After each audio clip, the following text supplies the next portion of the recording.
সংগ্রামী এসেছে যারা মির্জা ফখরুল সাহেবকে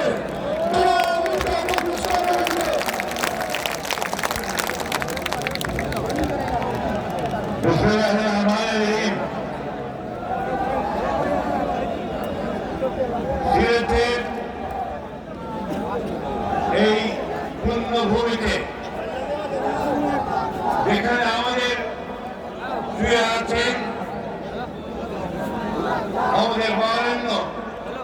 আলেম উলামা হযরত শাহজালাল হযরত শাহজাহান এই পুণ্যভূমিতে আজকের এই জনসভার সম্মানিত সভাপতি আমাদের মাঝে আজকে উপস্থিত হয়েছেন। আমরা যে কারণে 15 বছর লড়াই করেছি, সংগ্রাম করেছি, আমাদের